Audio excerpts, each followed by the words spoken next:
On the 11th of December 2025, Bangladesh announced that it will hold elections on February 12th the following year. This was done by the interim government running the country, and the announcement happened over a year after the July Revolution that toppled the Awami League government. However, probably as a response to this, on the next day, prominent figure in politics Sharif Osman Hadi was shot by attackers on a motorcycle, who were later identified as Awami League supporters. Hadi was an active member of the July Revolution and the spokesperson of the Inqilab Monsho, a political organization and student group, and due to these things, he was popular across the country. A few days later, on the 17th, Bangladeshi protesters marched to the Indian High Commission, demanding Indian influence out of Bangladesh and for former Prime Minister Sheikh Hasina to be returned to the country. This was a reflection of the large anti India sentiment growing throughout the country. One of the reasons due to Hasina's exile in India, with the Indian government not returning her to face justice in Bangladesh for her crimes against protesters during the July Revolution. The next day, Hadi died from his injuries sustained during the attack, despite treatment in Singapore General Hospital. This caused outrage among a large portion of the population in Bangladesh. Due to the unrest, protesters then vandalized the offices of Prothom Alo and the Daily Star, well-known news outlets in Bangladesh. This is due to the thought that these news outlets were pro-India. Protesters also vandalized the ruins of the first president of Bangladesh's residence, who was also the father of Sheikh Hasina. During the unrest, a Hindu man was attacked by a mob in Bangladesh, probably due to people taking advantage of the deteriorating situation in the country, and this led to the man's death. The attackers were arrested a few days later. Several other instances of violence would continue in later days and weeks, some of which we will cover in this video. On the 19th, protests due to Hadi's death would continue, such as in Ghazipur, where a highway was cut off by protesters who were demanding justice be brought to the killers. Hadi's funeral would take place on the 20th, where thousands of people attended.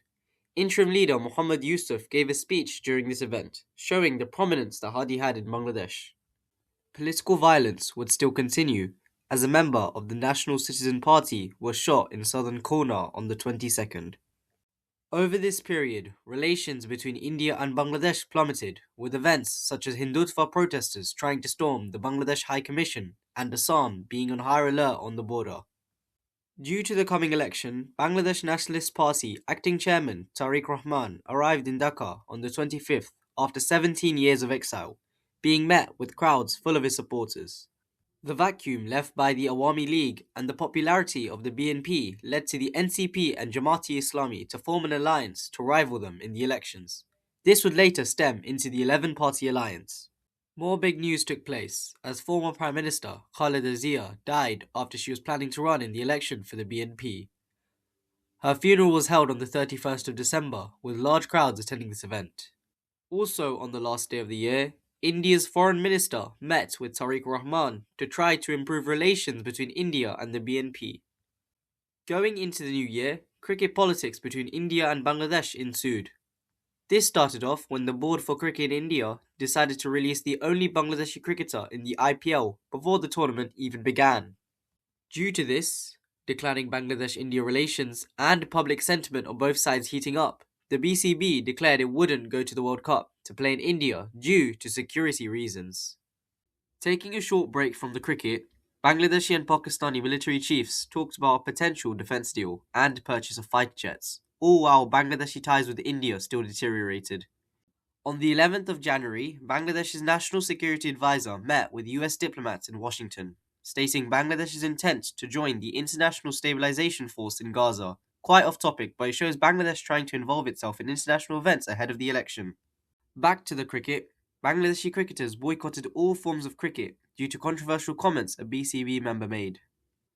A week and a bit later, Bangladesh confirmed its boycott of the Cricket World Cup after the ICC rejected their appeal. During this period, violence still continued, mainly political, with a few incidents taking place, resulting in a loss of lives. As the month of January began coming to an end and elections got nearer, political violence also ramped up. For example, on the 26th, clashes in several places across the country led to tens of injured people. Clashes also ensued in other areas on the following day. Meanwhile, in her exile in New Delhi, Sheikh Hasina denounced the elections, calling it unfair to her supporters. A large clash took place on the 29th of January, resulting in over 50 casualties and a Jamaati-Islami leader dead. On the 6th of February, Inqilab Moncho activists clashed with police and fought for control over roads and intersections surrounding the state guest house Jamuna. On the 12th of February, elections took place, with 127 million people voting across the entire nation. This led to a victory for the BNP, with Jamaati-Islami in second place.